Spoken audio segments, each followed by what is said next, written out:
সবার মুখে কিশোর নেতা মুদের বিপিনুর। কারণ অনেক হইছে হামলা, অনেক হইছে মামলা। আমরা কি ভাই আওয়ামী লীগের বাপ দাদার কামলা? 9 মাস যারা যুদ্ধ করে আনছে স্বাধীনতা, স্বৈরাচারদের মুখে শুনছি বড় বড় কথা।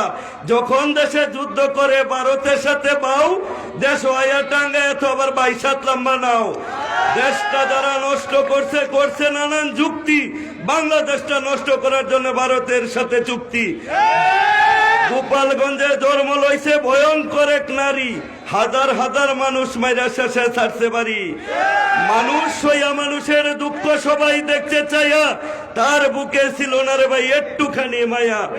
কত বড় হয় না ঘর বানাইছে আয় না, উর্বেদা দিছে টিন, মানুষে বুঝছে না রে ভাই রাইতার দিন। মুনাফেক তারে কয় নতুন কইরাছিন, তারা বুন দুইটা হেলিকপ্টার উইডা গেছে গা ফলাইয়া, ফাফো গেছে খলাইয়া। কারণ যারা গেছে ভারত আর আইতো না ফেরত। যতই করো রাম রাম, যতই করো টাম টাম, হইতো না চাইরে না কাম। শফিকুল ইসলাম শফিক ভাই দিছে দাওয়াত, আমি কিন্তু ডিল দিছি না আওয়াত। কারণ এমন একটা নেতা বুঝে পাকন দিয়ার বেতা, কইতাছি তার কথা। এই এলাকায় জন্ম, কাতারে করো কর্ম, যে নেতার নাই অভাব। মানব সেবা করা হইছে স্বভাব, ইনশাল্লাহ তোমরা আগামীতে দিবা জবাব। কারণ মার্কাটা হইছে টাক, তোমরা কইরো না রাগ। 6টা হইছে চাক্কা, খালি দিবা ধাক্কা।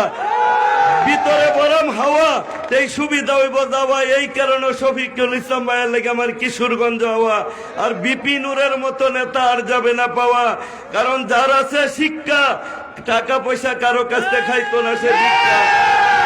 কত হইছে হামলা, বিনা কারণে হইছে মামলা। রিমান্ডে না করছে রাও, তবু বুঝছে তোমার ভাও, টেহা চাইছে না ভাও। খালি একবার তোমরা সবার মুখে একই সুর, নেতা মোদের বিপিনুর। এটাই আমাদের কথা।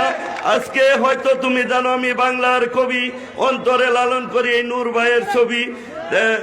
হাতে সময় অল্প, পরে আবার করব গল্প। সকলকে ধন্যবাদ। আসসালামু আলাইকুম।